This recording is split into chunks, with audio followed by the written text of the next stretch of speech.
So they're stopping me from making videos again. If I try to go directly through YouTube, just record and make the video, and then it just doesn't exist. I have probably 40 gigabytes of storage. I cleared even the internal storage last night, even though they have almost over half of it filled with just shit that I can't find. That when I press it, it doesn't have anything in it. Anyhow, I was saying that Kitty ate for the first time. I gave him can after can last night. He wouldn't eat. I gave him something else that I bought yesterday. He's eating it, but he literally wanted to go outside and find someplace to die this morning. He just hasn't eaten in days, really. The dogs are just... It is 8 o'clock in the morning. They haven't been outside of this RV since 5 o'clock yesterday, and yet they don't want to get up. They don't even want to move. Normally, anytime I've ever left the RV, Miho wants to come with me. That has stopped since they took Miho out and he was covered in shit. Whatever happened that night wasn't fun for him. Leaving the RV, and since she wears my clothes, sounds like me from the audio that I've heard and all that. Anyhow, I was talking about how this is a trajectory. Like, I asked the universe, when I was living in Santa Rosa, and a woman named ADRIA Cooper, who worked for the Santa Rosa Police Department, befriended me the day after I moved into my apartment complex. Showed up at my house that night, wormed her way into my house, I think by asking to use the bathroom, which was weird, and she lived like how many doors away from me, how many steps away from me. Anyhow, what was weird is when she left that night, she said to me, "What? You take gabapentin," a statement, not a question.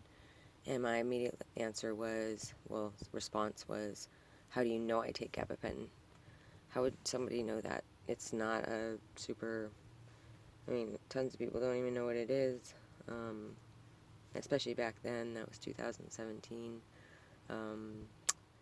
Anyhow, and then she said, and then when I said, "How do you know I take that?" she said, "Well, people take it for anxiety," and I was like, yeah, that's not actually super true. If I were to be diagnosed with a form of anxiety that required medication, there's a ton of medications that are specifically for anxiety, whereas gabapentin is used for a lot of different stuff, and I was taking it for fibromyalgia, and I had already realized at times throughout taking it that they were messing with it.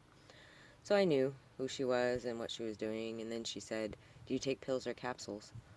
She couldn't even stop herself from pressing forward with whatever she was going to try to do, which was obviously try to get a hold of my medication.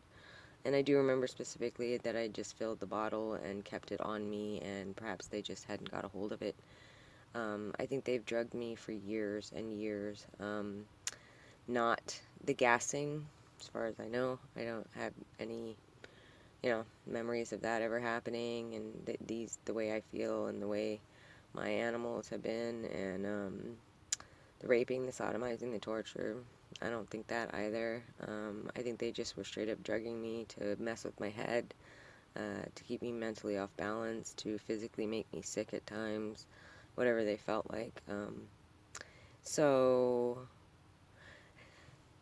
I have, of course, after 3 weeks of her off and on coming to my door and trying to gain access to my apartment and me denying her, after about 3 weeks of living there, she came to my door, knocked on my door. I didn't even go to the door this time. I was like, I don't know, why do I have to even try to put this lady off? Like, why do I have to put myself in that position, And she freaked out and tried to break down my door and tried to take the door handle off, and for 45 minutes she did that, until another neighbor came out and said, "She's home, she's fine, you don't need to do this anymore."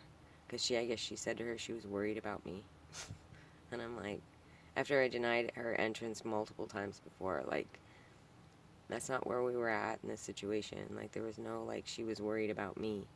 I told her about what was going on, but I didn't ever say I was going to harm myself, or I said I wanted to fight, that I wanted truth, justice for my dead animals, blah, blah, blah. Yeah. And anyhow, she filed a false police report against me and said, and so the police did show up at that point. I did call because I felt like I had a witness to back me up since she worked for the police department. That person did not talk to the police, and in fact the police didn't even try to talk to her. They went and talked to ADRIA Cooper and wrote a report, and me, and then wrote a report that everything she said, which was that my mail had been piling at my door, I hadn't been seen from in days, that the neighbors were all worried. None of that was true. I debunked that with a letter from the property manager, proving that none of that happened, and I went all the way to the Oversight Committee of Sonoma County and complained. Her friend, a week later, after I made the complaint, which was a few days after filing that report, and then looking at it and finding out of what it actually said, and that they just fucking wrote a bunch of bullshit down and lies. And her friend who was staying at her house, I caught him by my vehicle with a bottle of water and a mini crowbar. Vehicle never ran good after that. It had $4,000 worth of work on it in LA because the Armenians had been messing with it. And it ran super, super nice and felt so good, and it was a good car. It was a Subaru Impreza, and it only had probably about, I think, 60,000 miles on it, and it was a 2006.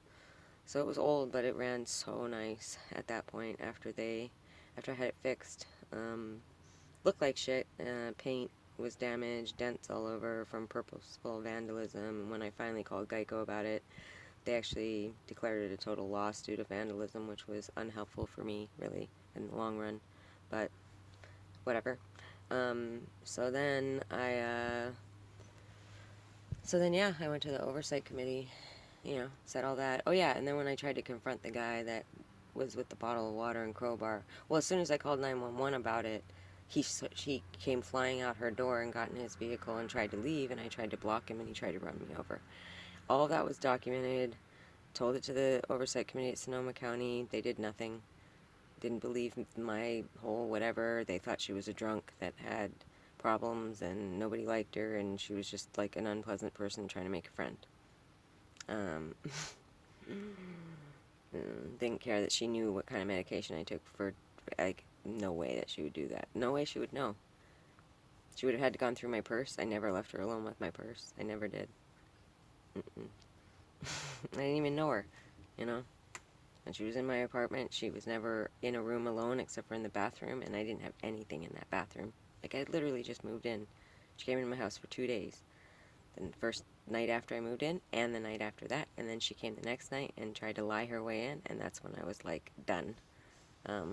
Not intimidated, not feeling like I was going to get forced into the situation. So, anyhow, yeah, so at that point I remember standing outside having a smoke on Santa Rosa and just asking the universe, like, is there a trajectory to this experience? Because it doesn't seem like no matter how much evidence I get, no matter how much proof I get, that it's changing. And I don't get it. I got this, like, breeze in my face and just an answer. I felt like it was weird. And again, I'm a very kind of, like, more ideas based in science, so when if I talk about demons and all that stuff, it's really not up my alley. It's just not the way my brain has functioned for most of my life, and the way I've thought and what I think about. But yeah, I got a breeze in my face that pretty much was like, yep, there's a trajectory to this, there's a path to this, there's a way that this is going to play out, and I can't do anything about it. So, there you go. I don't think last night was a good night for the animals. Miho looks super freaked out. I mean, it's hard to tell at this point because they're so drugged. It's the emotional trauma from whatever's happening in here. I definitely slept. At some point, it just became super prolific, and I didn't move, and I didn't get out, and I was tired, and I just wanted to lay down and go to sleep. And so that's what I did. I'm going to take a shower, and I'll know more after that, because I'll know how the JJ feels. Because that's how I know if people have touched it. And I'll walk my dogs and try to get them to go to the bathroom, and I'll know more about how my body feels.